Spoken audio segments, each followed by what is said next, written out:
Hey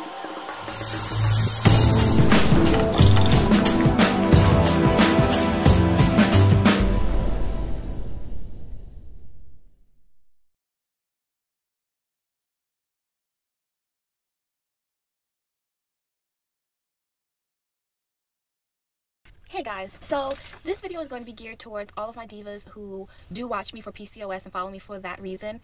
And the title of this is going to be Metformin, yes or no, okay? So the last time you tuned into me for PCOS, I was talking about Metformin and, my decision to go ahead and try that. And I did give it a very good try, but that drug just was not for me. And I wish I would have done the research that I should have done on it before deciding to take it. So hopefully this video will save you some time if you are deciding to do the Metformin. I'm not discouraging anyone from trying it, but I am going to give you some facts that I found out about it that pretty much influenced me to stop. Number one, the number one reason why most women on PCOS cannot continue with the medication is the side effects. And a lot of doctors do not tell you about the side effects. So, and excuse me if I'm flipping back and forth because I want to make sure that I'm giving you the right information because I did keep notes. But some of the most common side effects, and listen to the numbers, is diarrhea, occurs in 53.2% of people. Nausea and vomiting in 25.5%, gas in up to 12.1%, weakness in 9.2%, indigestion in 7.1%, abdominal discomfort or stomach discomfort in 6.4%, and headache in 5.7%. So these are some of the side effects. And I'm just going to tell you which ones I had. I had horrible diarrhea. And when I tell you the diarrhea was horrible, I almost got a ticket because I had to run a red light because I had to go.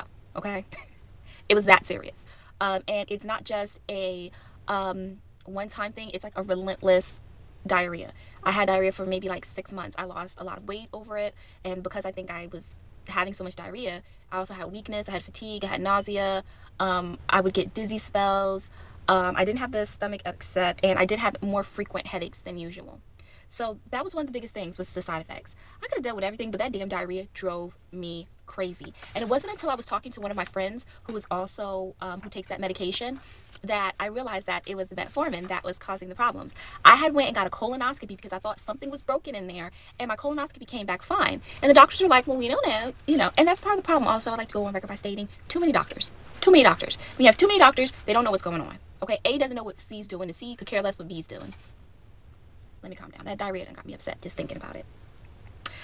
So some of the most common side effects, one of the most common ones is diarrhea.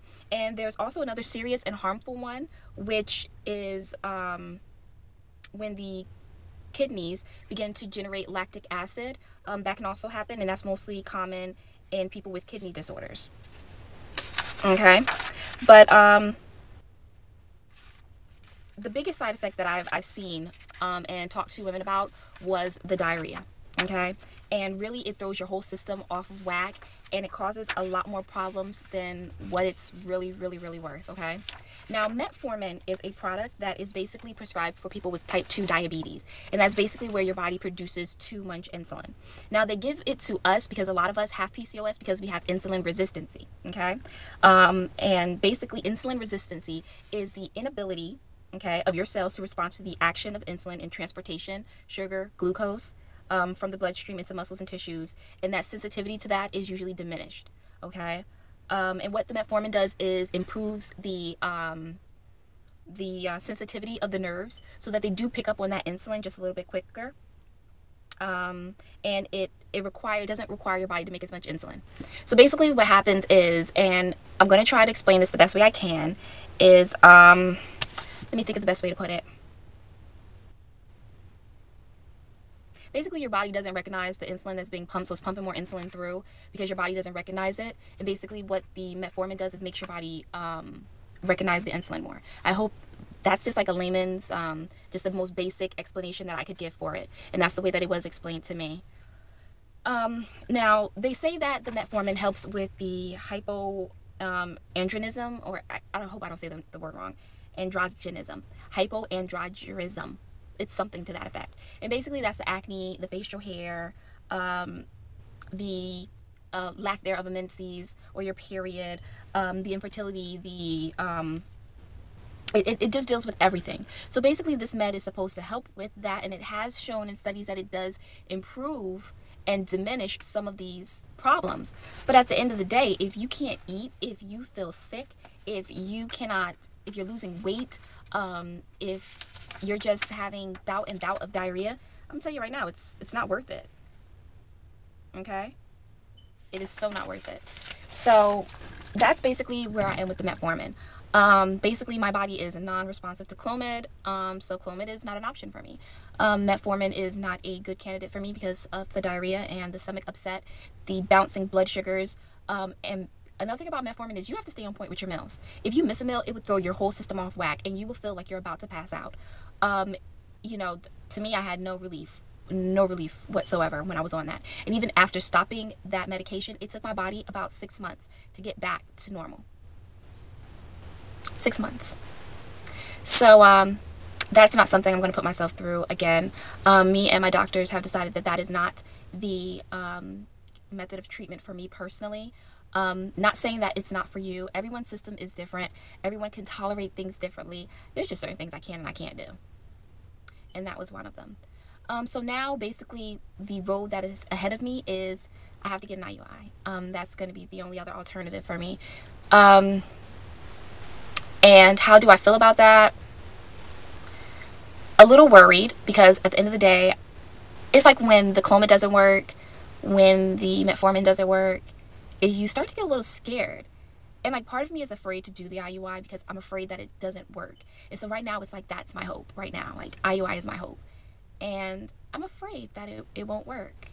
But I also know that I have to have faith, and that's why I feel that for right now, prayer and fasting and just working my way through it is the best way for me right now. And I guess once I overcome that fear, then that will be my next step.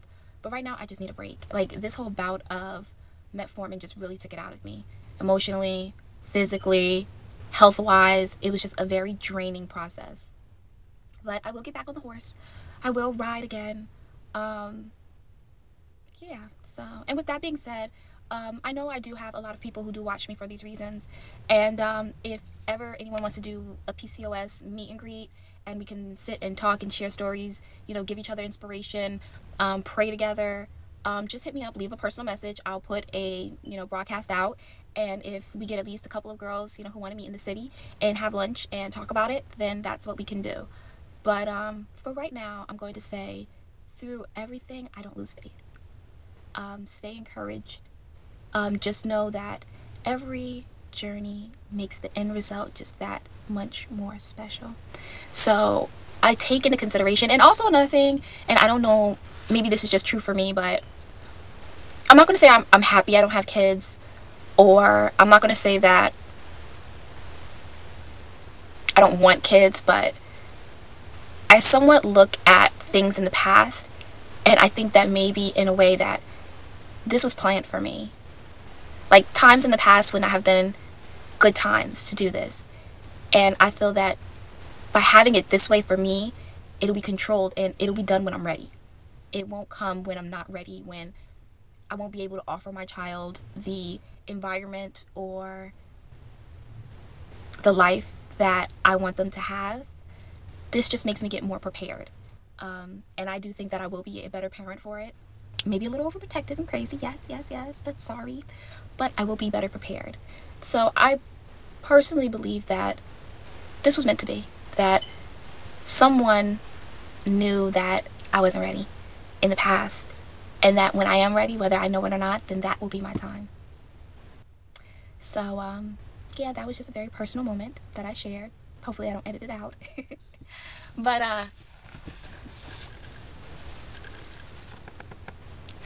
I'm giving you all a hug. It's gonna be okay, ladies, okay? And for me, and thank you for all of your prayers, and I do pray for you, and stay encouraged. Bye, guys.